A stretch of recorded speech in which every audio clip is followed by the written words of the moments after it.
Hello नमस्कार साथियों, स्वागत है आप सभी का हमारे राजस्थान इतिहास की क्लास में। और आप सभी लोग देख रहे हैं निर्मल क्लासेस यूट्यूब चैनल। तो जितने भी विद्यार्थी हैं अभी तक राजस्थान रीट मेंस की परीक्षा की तैयारी कर रहे हैं और जो अभी तक चैनल से नहीं जुड़े हैं चैनल को सब्सक्राइब कर लें। और डिस्क्रिप्शन बॉक्स में वीडियो का लिंक दिया गया है, एप्लीकेशन का लिंक दिया गया, उस एप्लीकेशन को डाउनलोड करके ये नोट्स आप लोग डाउनलोड कर लेंगे। मात्र 21 रुपये का चार्ज आपसे लिया जाएगा। चाहे आपका रीट मेंस हो चाहे रीट प्री हो, दोनों का सिलेबस अलग अलग मैं डाल रहा हूं और अलग अलग क्लासें भी आपको चला रहा हूं। तो आज की क्लास में हम बात करेंगे मेवाड़ के इतिहास को कंटिन्यूस करते हुए राणा सांगा से लेकर के उदय सिंह तक के शासनकाल की कहानी।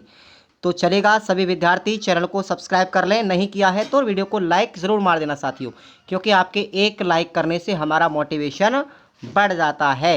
तो शुरुआत करते हैं आज हम राणा सांगा से। इससे पहले की कहानी हमने पढ़ ली थी कि भाई जो हमारे रायमल थे, राणा कुंभा के पुत्र रायमल के 3 पुत्र थे, राणा सांगा, जयमल और पृथ्वीराज सिसोदिया। उनमें से दोनों की मृत्यु हो जाती है, जयमल की और पृथ्वीराज सिसोदिया की। उसके बाद उनके अंतिम पुत्र बचते हैं राणा सांगा, जिसको संग्राम सिंह प्रथम के नाम से जाना जाता है। और ये वही संग्राम सिंह है जिसने बाबर से युद्ध लड़ा था। तो चलेगा, कहानी बड़ी मज़ेदार है और इसके बारे में पूरा विस्तार से पढ़ेंगे। शासन काल है साथियों राणा सांगा का 1509 से लेकर के 1528 ईस्वी तक। ये आपको शासनकाल याद रखना है, एग्जाम में पूछा जाता है बहुत बार।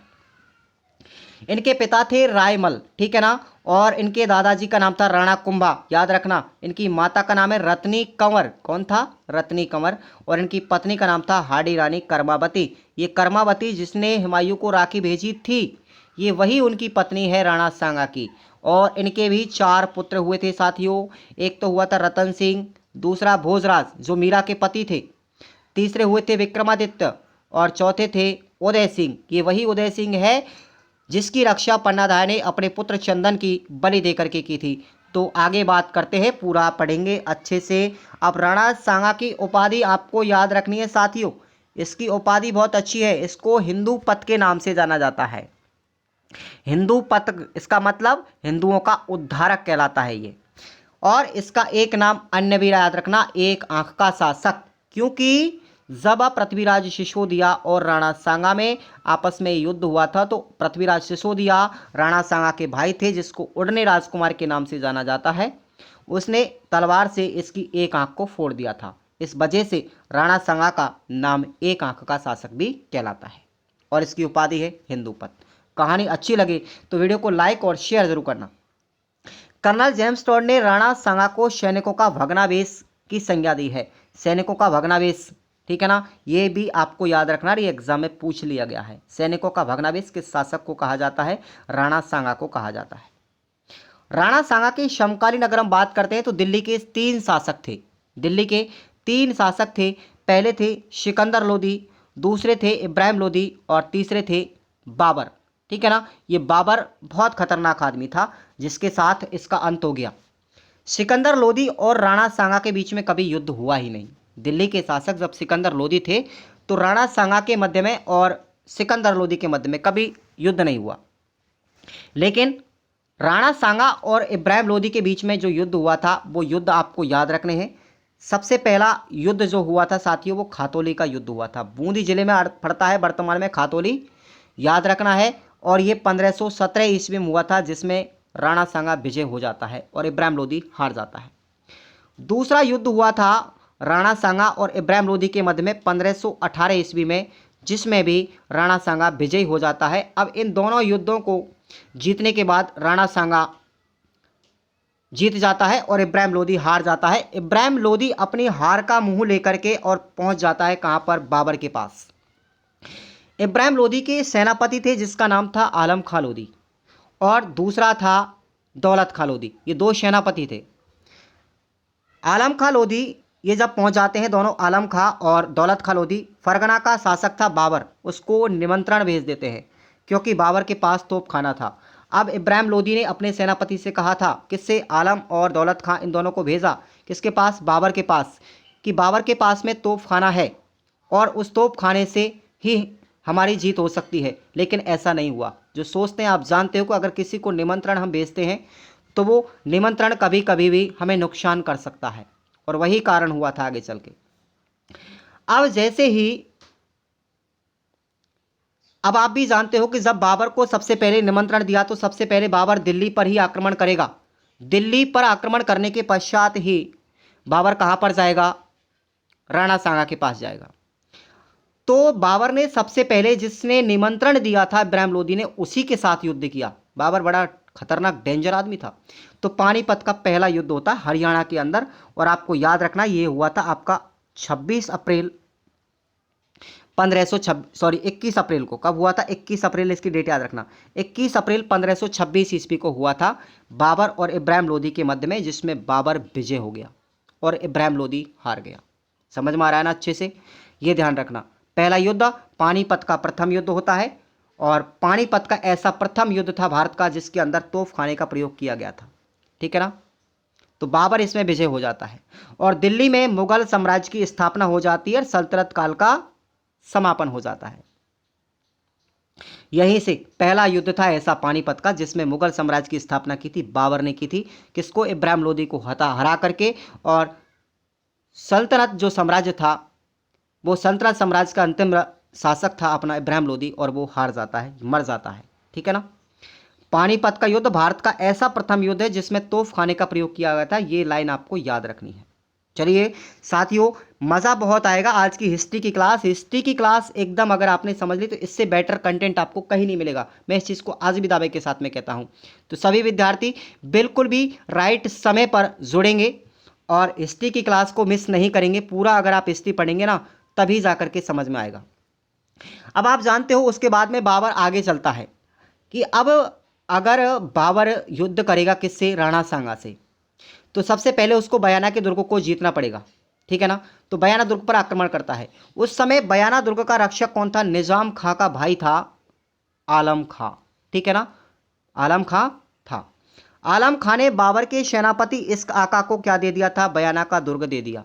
अब कहते ना कि घर का भेदी लंका ढाए, यहीं पर ऐसा होता है। इश्क आका जो था अपना, ये बाबर का सेनापति था, और ये आलम खां जो था, ये आलम खां इब्राहिम लोदी का सेनापति था। ठीक है ना? तो इश्क आका को सौंप देता है बयाना का दुर्ग। अब बयाना दुर्ग पर आक्रमण हो जाता है। ठीक है ना? अधिकार हो जाता है किसका? बाबर की सेना का। बाबर का सेनापति मेहदी हसन भी था, जो इसका दामाद था ये। ठीक है ना? दामाद था इसका, जीजाजी, सॉरी जीजाजी थे इसके, बहनोई थे ये, बाबर के सेनापति मेहदी हसन। अब उसके बाद बयाना का युद्ध होता है फरवरी 1527 ईस्वी में। ये भरतपुर के अंदर है बयाना, और ये राणा सांगा और बाबर के मध्य में होता है। लेकिन पहले युद्ध में राणा सांगा विजय हो जाता है बाबर से। फरवरी 1527 में बयाना का युद्ध कौन जीत जाता है? राणा सांगा। अब बयाना दुर्ग पर पुनः राणा सांगा का अधिकार हो गया। किसका हो गया? अब दोबारा से राणा सांगा ने बयाना के दुर्ग को जीत लिया है। लेकिन बाबर कहाँ हार मानने वाला था? बाबर फिर दोबारा से अपनी पराजय का बदला लेने के लिए बाबर ने खानवा नामक जगह पर फिर आक्रमण किया, और ये खानवा का युद्ध होता है।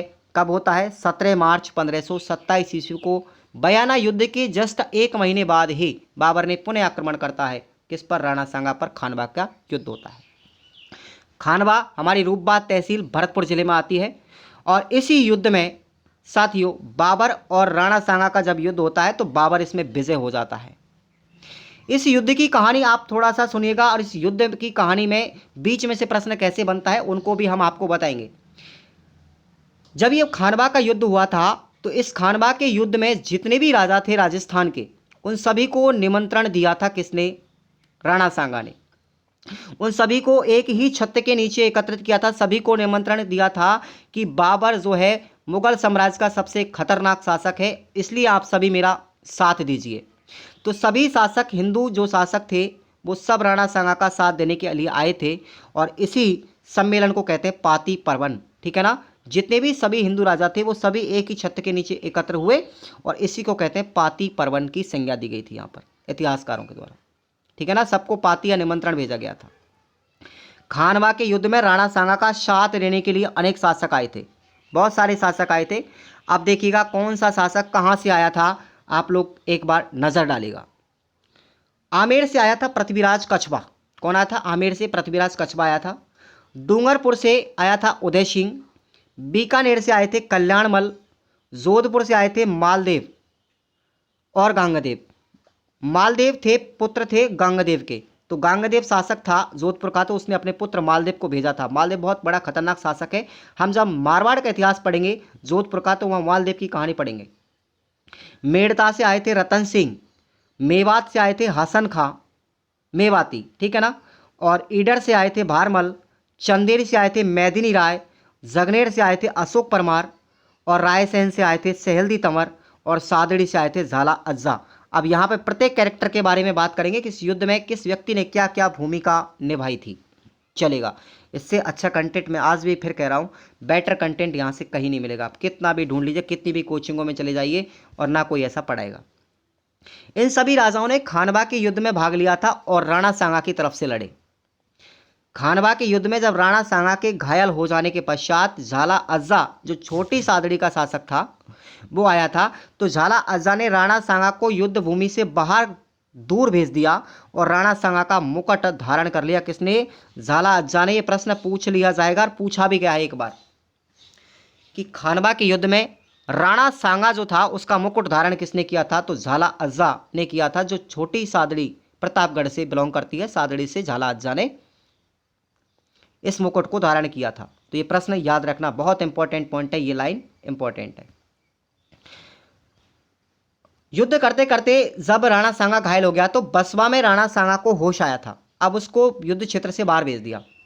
तो बसवा दौसा में है, और दौसा बसवा में जाकर के राणा सांगा को होश आया, तो राणा सांगा ने कहा था कि जब तक मैं बाबर को पराजित नहीं कर देता तब तक मैं मेवाड़ नहीं जाऊंगा, इसलिए मुझे पुणे उसी युद्ध भूमि में ले जाकर के छोड़ दीजिए और युद्ध लड़ने दीजिए।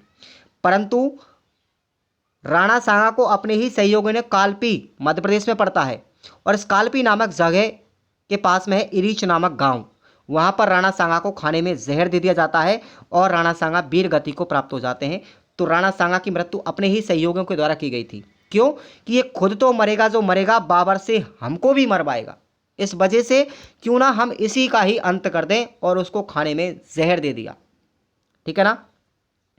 आगे बात करते हैं, देखिएगा, राणा सांगा का जो दाह संस्कार किया गया था साथियों, वो मांडलगढ़ भीलवाड़ा में किया गया था। ये प्रश्न नोट कर लीजिए यहाँ से, राणा सांगा का दाह संस्कार कहाँ पर हुआ था? मांडलगढ़ भीलवाड़ा में। और इसी मांडलगढ़ भीलवाड़ा में राणा सांगा की 8 खंभों की छतरी बनी हुई है। नोट कर लीजिएगा इस पॉइंट को।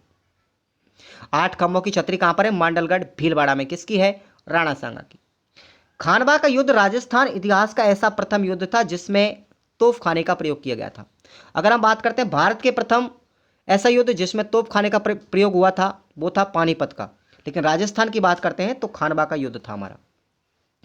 अब बाबर की तरफ से जो तोप चलाने वाले व्यक्ति थे उनके भी नाम आपको याद रखने हैं। पहले हैं मुस्तफ़ा अली और दूसरे हैं अली खां। ठीक है ना। और ये तोप चलाने वाले व्यक्ति तोपची कहलाते हैं।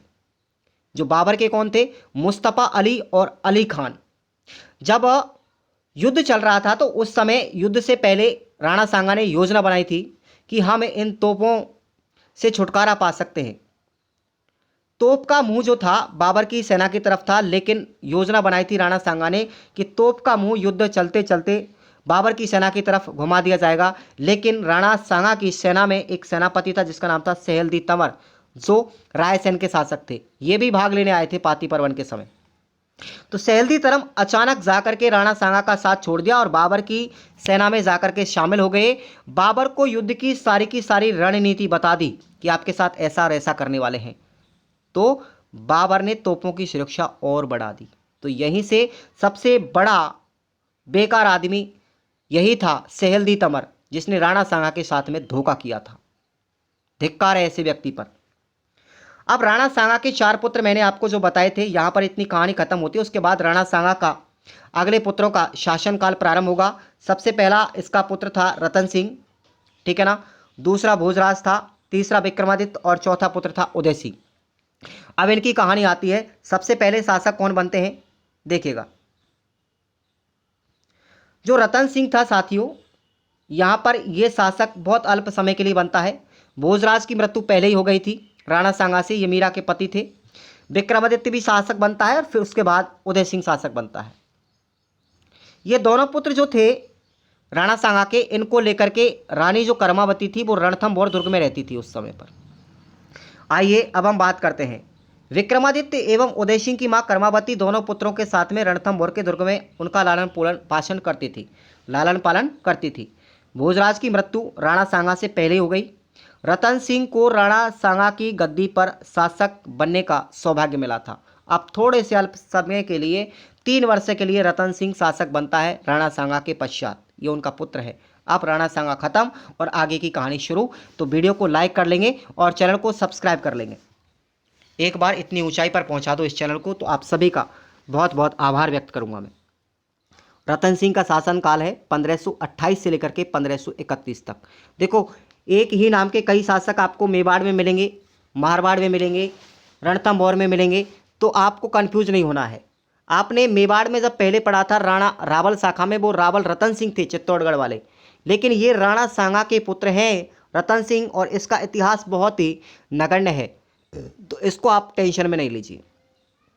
तो ये जो रतन सिंह था, इसकी मृत्यु कैसे हो गई थी? ये शासक बनने के पश्चात में एक दिन बूंदी के शासक सुरजन सिंह हाड़ा के साथ में जंगल में शिकार खेलने के लिए गया था, लेकिन वापस नहीं लौटा, क्योंकि रतन सिंह की मृत्यु एक रहस्यमय मानी जाती है। ऐसा मानते हैं कि जब सुरजन सिंह हाड़ा के साथ में जंगल में शिकार खेलने के लिए गए थे, तो वहीं शायद हो सकता है रतन सिंह की मृत्यु बूंदी के शासक ने कर दी हो, वापस नहीं लौटा। आज तक ये बात किसी को पता नहीं है, किसी भी इतिहासकार को पता नहीं है, गुप्त बनी हुई है कि वो उसकी मृत्यु किस कारण से हुई थी। लेकिन रतन सिंह की मृत्यु जैसे ही हुई, उसके बाद विक्रमादित्य उनका छोटा भाई वहाँ का शासक बनता है। चलिए आगे हम विक्रमादित्य की कहानी को पढ़ते हैं।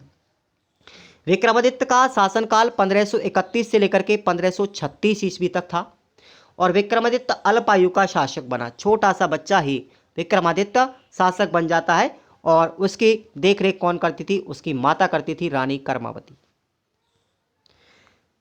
विक्रमादित्य के समकालीन एक शासक था गुजरात का, जिसका नाम है बहादुर शाह, और दिल्ली का शासक था हुमायूं। ये गुजरात का जो शासक था बड़ा बेकार आदमी था। ये विक्रमादित्य पर आक्रमण करता है। कब करता है? 1533 में बहादुर शाह ने, जो मेवाड़ गुजरात का शासक था, 1533 में बहादुर शाह ने मेवाड़ पर पहला आक्रमण किया। तो उस समय रानी कर्मावती ने रणथंभौर दुर्ग बहादुर शाह को दे दिया। जब पहली बार आक्रमण किया था बहादुर शाह ने, तो रानी कर्मावती ने ऐसा कर, भाई तू युद्ध मत कर हमसे, हम तो वैसे भी कुछ ही नहीं, संचालन नहीं कर पा रहे ठीक से, मेरा पुत्र तो अल्पज्ञ है, छोटा है, अभी बच्चा है, तुमसे क्या युद्ध करेगा? तुम ऐसा करो, अगर आपको संतोष नहीं होता तो आप लोग रणथंभौर के दुर्ग को ले लो, खुश रहो। लेकिन बहादुर शाह कहाँ मानने वाला था? उसने तुरंत फिर दोबारा आक्रमण किया। ठीक है ना? अब जैसे ही रणथंभौर को दुर्ग उसको दे दिया, तो रानी कर्मावती ने अपने विक्रमादित्य और उदय सिंह दोनों पुत्रों को लेकर के ननिहाल पहुंच गई। ननिहाल भेज दिया उनको, और हुमायूं से सैनिक सहायता मांगी कि हुमायूं जी, ऐसे और ऐसे बहादुर शाह ने हम पर आक्रमण कर दिया है, और आप हमारी सहायता कीजिए। राखी भेजी थी उनको। लेकिन हुमायूं जो था उस समय पर कालिंजर के अभियान में व्यस्त था, और वो समय पर उसकी सहायता नहीं कर सका, और इसी बात का फायदा उठा करके बहादुर शाह ने पुनः दोबारा से 1534 में विक्रमादित्य पर आक्रमण किया, मेवाड़ पर आक्रमण किया। ठीक है ना? और ये जो 1534 में युद्ध हुआ था, इस युद्ध का बहुत बड़ा रहस्य है, आप इसकी कहानी सुनेंगे आप लोग। इस युद्ध में देवलिया प्रतापगढ़ के सामंत से, जिसका नाम था रावत बाघ सिंह, के द्वारा केशरिया और रानी कर्मावती के द्वारा जौहर किया गया था। इस युद्ध में कौन लड़े थे? रानी कर्मावती भी लड़ी थी, और उनके एक सामंत सिंह थे जिसका नाम था रावत बाघ सिंह। उनके सामंती थे। कहाँ के थे? देवलिया प्रतापगढ़ के, नाम याद रखना। तो इन्होंने युद्ध लड़ा था, और युद्ध लड़ते लड़ते रावत बाघ सिंह वीर गति को प्राप्त होते हैं। केशरिया कर लिया था इन्होंने, और रानी कर्मावती ने जौहर कर लिया था। और यह दूसरा साका था मेवाड़ का। किसका? मेवाड़ का। याद रखना, ये 1534 ईस्वी में होता है। चित्तौड़गढ़ का दूसरा साका। पहला साका हमने पढ़ा था रावल रतन सिंह के समय पर 1303 में, और दूसरा साका हमारा कौन सा है? 1534 में है। ये दोनों ही साके याद रखने हैं, और तीसरा साका अभी हम जस्ट पढ़ने वाले हैं। चित्तौड़गढ़ में 3 साके हुए थे। अब क्या होता है, जैसे ही पता चला कि रावत बाघ सिंह और रानी कर्मावती ने युद्ध में अपनी जान दे दी है, जौहर कर लिया है, तो अब हुमायूं को पता चल गया कि भाई मुझे अब सहायता करने के लिए जाना चाहिए। तो हुमायूं के आने से पहले ही बहादुर शाह वहाँ से भाग गया, गुजरात भाग गया वापस। और फिर से हुमायूं जब आकर के पहुँचा वो तो वापस गुजरात चला गया, लेकिन आने के पश्चात में हुमायूं ने विक्रमादित्य को मेवाड़ का शासक बना दिया, क्योंकि उदय सिंह तो विक्रमादित्य को दोबारा बना दिया। उसकी माता तो मर गई, लेकिन विक्रमादित्य तो बच्चा था ना, वो ननिहाल में रह रहा था, तो उसको शासक पुनः बना दिया। 1536 ईस्वी के अंदर पृथ्वीराज जो सिसोदिया के दासी पुत्र थे बनवीर, आप स्टोरी थोड़ी घूमेगी यहाँ पर। आपको पता है कि राणा सांगा के भाई कौन थे? पृथ्वीराज सिसोदिया। पृथ्वीराज जो सिसोदिया थे उनका एक दासी का पुत्र था जिसका नाम था बनवीर। कौन था? बनवीर। उसने विक्रमादित्य की हत्या कर दी। सबसे पहले आप भी जानते हो कि दासी का पुत्र जो होता है बहुत बड़ा ही खतरनाक होता है। जैसे राणा खेता के थे चाचा और मेरा, उन्होंने राणा मोकल की हत्या की थी, उसी प्रकार से यहाँ पर पृथ्वीराज सिसोदिया के दासी पुत्र थे बनवीर, ठीक है ना। तो उन्होंने विक्रमादित्य की हत्या कर दी। बनवीर उदय सिंह की हत्या भी करना चाहता था, उन दोनों भाइयों को मारना चाहता था कि शासन तो मेरा ही होना चाहिए। ये बदला ले रहे, राणा सांगा के पुत्र से बदला ले रहे हैं, उसके भाई का पुत्र, याद रखना है आप लोग। तो दोनों चचेरे हो गए, बनवीर और विक्रमादित्य और उदय सिंह। बनवीर ने विक्रमादित्य को तो मार ही दिया, अब वो उदय सिंह को भी मारना चाहता है। उदय सिंह को मारना चाहता है, लेकिन मेवाड़ की जो पन्ना धाय थी, धायमा कौन थी? पन्ना। उसने उदय सिंह के स्थान पर अपने पुत्र चंदन को सुला दिया। तो बनवीर कपड़े बदल करके चंदन को सुला दिया। जैसे ही महलों में बनवीर प्रवेश करता है तो बनवीर ने सोचा कि ये उदय सिंह सोया हुआ है, और उसने आव देखा न ताव तुरंत अपनी तलवार से चंदन की गर्दन को अलग कर दिया और चंदन की मृत्यु हो जाती है। पन्ना ने उदय सिंह की जान बचा दी और उदय सिंह को वहां से कहाँ विस्थापित कर दिया? कुंभलगढ़ दुर्ग में ले गई थी उसको। और उसके बाद अब मेवाड़ का शासक बन गया था बनवीर। उसने अपना कांटा निकाल दिया, लेकिन साथियों अभी कांटा निकला नहीं है। शासक तो बनेगा उदय सिंह ही बनेगा मेवाड़ का शासक। कौन बनेगा? मेवाड़ का शासक तो उदय सिंह ही बनेगा, क्योंकि सच्चाई एक दिन हकीकत सामने आ ही जाती है। अब बनवीर शासन करता है 1526 से लेकर के 37 तक, मात्र 1 वर्ष के लिए शासक बनता है। देख लो, ये बनवीर पृथ्वीराज सिसोदिया का ही पुत्र था। बनवीर ने क्या किया था? तुलजा भवानी मंदिर बनवाया। ये शिवाजी की आराध्य देवी थी, और उसने पूछा भी गया एग्जाम में कि तुलजा भवानी मंदिर का निर्माण किसने करवाया था? बनवीर ने करवाया था। बनवीर ने नवकोटा भंडार का निर्माण करवाया था। नवकोटा भंडार को चित्तौड़गढ़ का लघु दुर्ग कहते हैं, याद रखना। और ये नवकोटा भंडार चित्तौड़गढ़ दुर्ग में ही स्थित है। ये लाइन आपको याद रखना, चित्तौड़गढ़ का लघु दुर्ग किसको कहते हैं? नवकोटा भंडार को। और ये बनवाया था बनवीर ने। 1536 में उदय सिंह के द्वारा बनवीर की हत्या कर दी गई। अब देख लो, अपने भाई की मृत्यु का बदला ले लिया किसने? बनवीर से ले लिया उदय सिंह ने, कि तुमने मेरे भाई विक्रमादित्य को मारा है, मैं तुम्हें कभी जीवित नहीं छोड़ूंगा। इसलिए तुरंत बदला लिया 1 साल के जस्ट बाद। एवं मेवाड़ का शासक अब कौन बन जाता है? उदय सिंह बन जाता है। चलेगा, उदय सिंह की कहानी को अब हम स्टार्ट करते हैं। जितने भाई बहन आप लोग देख रहे हैं, आप सभी का दिल से बहुत बहुत हार्दिक अभिनंदन, स्वागत है हमारे चैनल पर। और इस स्टोरी को हम आगे बढ़ाते रहेंगे। लगातार मेवाड़ के इतिहास, मारवाड़ का इतिहास, जालौर का इतिहास सब पढ़ेंगे, चिंता मत कीजिएगा। जितने भी राजस्थान हिस्ट्री में मेंस के सिलेबस है वो पूरा आपको करवा के दिया जाएगा। लेकिन गनीमत सबसे बड़ी यही है, मुझे दुख इस चीज़ का कि मैं एक डिजिटल प्लेटफॉर्म नहीं खरीद पाया और मेरे पास इतने पैसे नहीं है, फिर भी मैं आपको इतनी हेल्प कर रहा हूँ। इसलिए आप लोग सभी सपोर्ट करें प्लीज़। शिक्षा कहीं से भी जिस कंडीशन में हो आपको प्राप्त कर लेनी चाहिए, ठीक है ना। और विकट स्थितियों से गुजरने वाला व्यक्ति ही एक दिन अपने मुकाम पर पहुंचता है, ये मैंने अपने आप से खुद से सीखा है। उदय सिंह की बात करें यहाँ पर तो शासनकाल था उनका 1537 से लेकर के 1572 ईस्वी तक।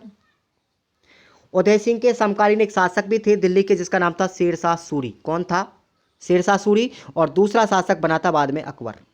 ये 2 समकालीन शासक थे उदय सिंह के।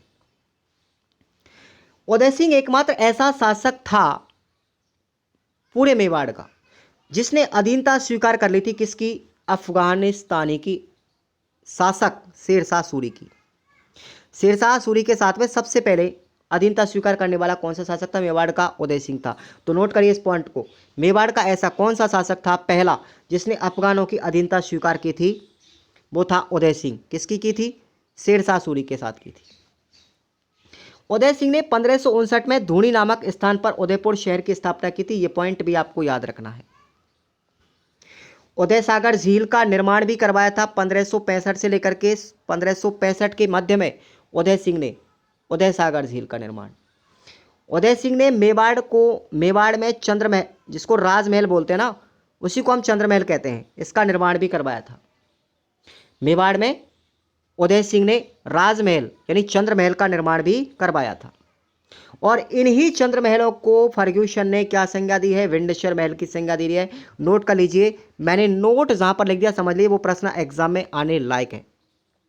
फर्ग्यूसन ने विंडसर महलों की संज्ञा किसको दी है? चंद्रमहल को दी है, जो उदयपुर में बने हुए हैं उदय सिंह के द्वारा।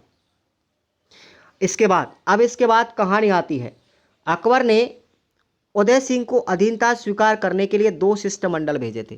पहली अधीनता स्वीकार तो कर ली, किसकी? शेरशाह सूरी की। लेकिन अब शेरशाह सूरी के बाद अकबर दिल्ली का शासक बनता है।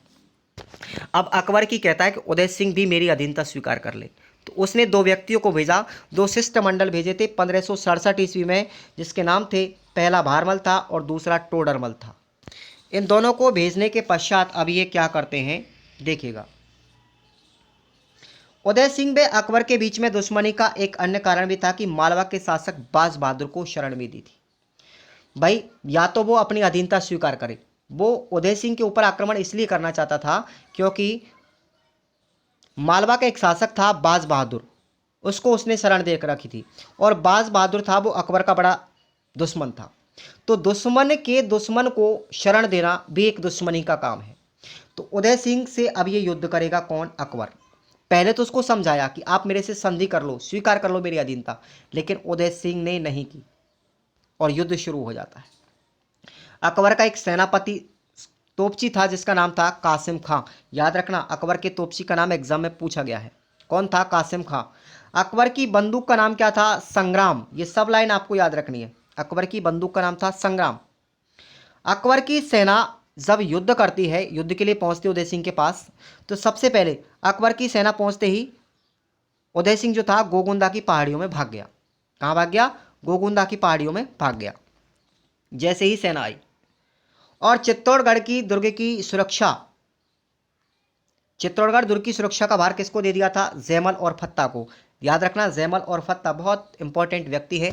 उदयपुर जो अपना चित्तौड़गढ़ है उसके तीसरे साके में इनका सबसे बड़ा महत्वपूर्ण योगदान था और इन्होंने ही ये साका लड़ा था। अब जैसे ही आक्रमण करता है अकबर, तो अब यहाँ पर जैमल और फत्ता दोनों व्यक्ति इस युद्ध में अपनी भूमिका निभाते हैं। तो 15 फरवरी 1568 की बात है। आपको कहीं कहीं एग्जाम में 1567 भी देखने को मिलेगा, ठीक है ना। तो 1567-68 की बात है, तारीख थी 15 फरवरी। उस समय पर जब आक्रमण किया था अकबर ने उदय सिंह के ऊपर, तो यहाँ पर फतेह सिंह, जिसका नाम है फत्ता इसी का नाम है, फतेह सिंह का, तो इन्होंने केशरिया कर लिया था और उनकी पत्नी थी फूलकमर। कौन थी? फत्ता की पत्नी कौन थी? फूलकमर। इन्होंने इस मेवाड़ के तीसरे साके को कर लिया, ठीक है ना। तो फूलकमर ने तो किया था जौहर और केशरिया किया था फत्ता ने। ये दोनों व्यक्ति, दोनों पति पत्नी वीर गति को प्राप्त हो जाते हैं। तो याद रखना इस चीज़ को। और यही मेवाड़ का तीसरा शाखा है, चित्तौड़ का तीसरा शाखा है। 1567-68 आपको याद रखना है, ये हुआ था। अब इस युद्ध की कहानी थोड़ी सी बीच में से और मैं आपको बता देता हूं कि अकबर की जो बंदूक थी, संग्राम से जैमल मेड़तिया के पैर में गोली लग गई थी। भाई दोनों व्यक्ति लड़ रहे थे, एक तो फत्ता और जैमल तो वीरगति को प्राप्त हो गया था, लेकिन जब युद्ध चल रहा था, युद्ध के बीच में ही जैमल मेड़तिया के बंदूक की गोली लगी थी और वो बंदूक का नाम था अकबर की संग्राम। अब बंदूक की गोली लगने से वो व्यक्ति घायल हो जाता है, लेकिन इसी बीच में एक ईसरदास चौहान व्यक्ति थे जो अकबर के विरोध में लड़ रहे थे उदय सिंह की सेना के साथ, जैमल फत्ता के साथ। तो उन्होंने भाले से आक्रमण किया था। किसने? ईसरदास चौहान ने। बहुत बड़ा डेंजर आदमी था ये भी उदय सिंह की सेना में। तो इन्होंने भाले से आक्रमण किया था, तो अकबर बिल्कुल बाल बाल बचा और वो भाला अकबर के कान के बगल से होकर के निकल गया। तब अकबर ने अचानक कहा था कि मैंने अपनी मौत को आज पहली बार इतने नज़दीक या करीबी से देखा है। अगर ये भाला मेरे सिर पर चुभ जाता तो आज मेरी मृत्यु निश्चित है। इसलिए उसने ये कथन कहा था कि मैंने अपनी मौत को आज पहली बार इतने करीब से देखा है, और ये कहानी घटित हुई थी ईश्वरदास चौहान के हाथों के द्वारा। अगर ईश्वरदास चौहान का भाला नहीं चूकता तो आप याद रखना आज अकबर का इतिहास इतना बड़ा नहीं लिखा जाता। और इस युद्ध के अंदर ये तीनों ही व्यक्ति जो थे, जैमल, मेड़तिया, कल्ला जी भी इसमें शामिल थे, कल्ला राठौड़ जी भी यहाँ पर शामिल थे, और ईश्वरदास चौहान, ये तीनों व्यक्ति वीरगति को प्राप्त हो गए थे। कल्ला जो थे लोक तेजाजी, ये अपने कल्ला जी राठौड़ लोक देवता, इन्होंने भी बहुत अच्छा योगदान दिया था इस मेवाड़ के तीसरे साके में। इसके बाद चित्तौड़ का जो शासक था, अब जैसे ही युद्ध समाप्त होता है, युद्ध को जीत जाता है अकबर, तो वहाँ का शासक बनता है चित्तौड़गढ़ का अब्दुल माजिद। अब्दुल माजिद को शासक बना देता है कौन? अकबर। ये सेनापति था अब्दुल माजिद उसका। और आगे की कहानी में देखेंगे कि भाई जैमल और फत्ता जो है वो वीर गति को प्राप्त हो गए, वीरता से प्रसन्न होकर के वीरगति को प्राप्त हो गए थे। तो जैमल और फत्ता की जो मूर्तियां थी ना, वो प्रसन्न होकर के कि भाई इतने ज़्यादा साहसी व्यक्ति हैं, युद्ध बड़ा खतरनाक लड़ा इन्होंने, तो इनकी वीरता से प्रसन्न होकर के अकबर ने आगरे के किले में इनकी पत्थर की मूर्तियां लगवा दी, पाषाण मूर्तियां लगवाई थी जैमल और फत्ता की। और प्रश्न में यही पूछा गया है कि जैमल और फत्ता की पाषाण प्रतिमाएं किस किले में लगी हुई हैं? तो आगरे के किले में लगी हुई हैं। ये किसने लगवाई थी? अकबर ने। लेकिन राजस्थान में भी लगी हुई हैं जैमल और फत्ता की मूर्तियां।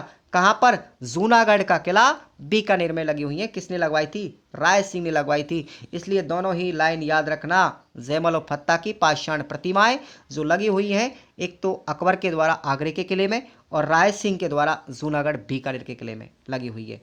तो ये राय सिंह बीकानेर का शासक था। बीकानेर का शासक जब पढ़ेंगे शासनकाल, तो वहाँ बीकानेर में राय सिंह का नाम इंपॉर्टेंट है और सबसे अच्छे शासक है बीकानेर के।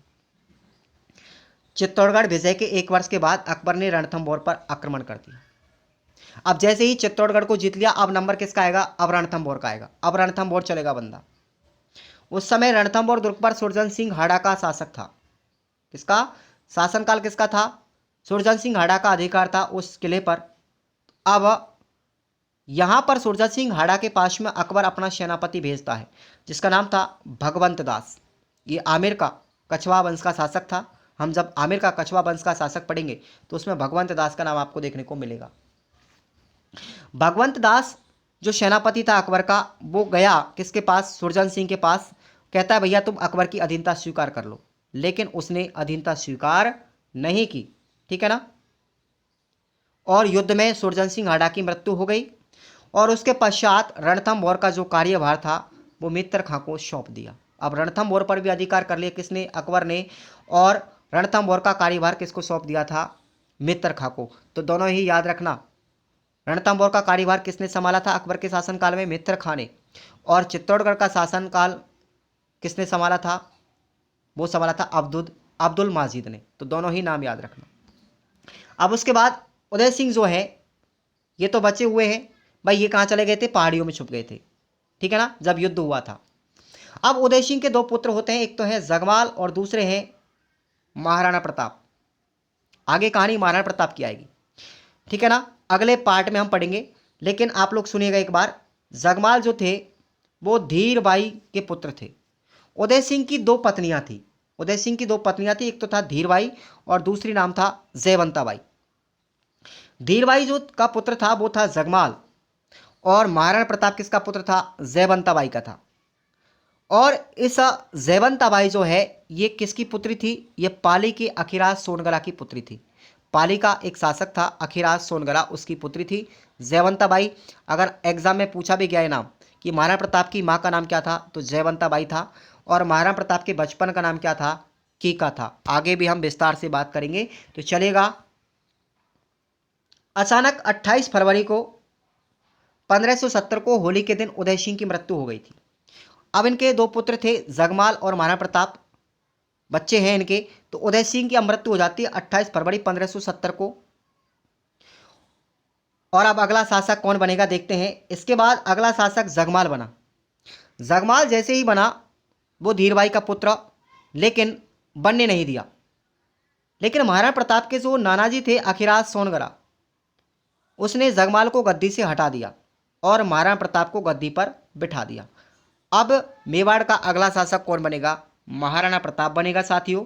तो आज की कहानी हमने उदय सिंह तक पढ़ी, अगले शासक हमारे महाराणा प्रताप आएंगे। बने रहिए हमारे यूट्यूब चैनल पर और इसी तरीके से आनंदमयी कहानियों को हिस्ट्री में सुनते रहिएगा और अपने नोट्स तैयार कर लीजिएगा, क्योंकि आप लोग अगर समय पर क्लास लेते हैं तो मुझे भी खुशी होती है और आपका समय पर कार्य भी पूरा हो जाता है और समय पर काम करने वाला व्यक्ति ही अपनी मंजिल को प्राप्त करता है। मैं आपसे फिर भी यही आग्रह करूंगा कि चैनल पर जोड़ते जाइए, अपने दोस्तों को बताइए और मेरा सपोर्ट आप जितना करोगे मैं भी आपके लिए उतना ही। 3 से 6 महीने के बीच में आप लोग याद रखना, आपके पास हिस्ट्री के नोट्स, आपके पास रीट मेंस रीट प्री की तैयारी इतनी अच्छी हो जाएगी कि शायद ही आपने जैसे कोचिंग की हो, कहीं कोचिंग से भी बेटर आपको कंटेंट मिलेगा।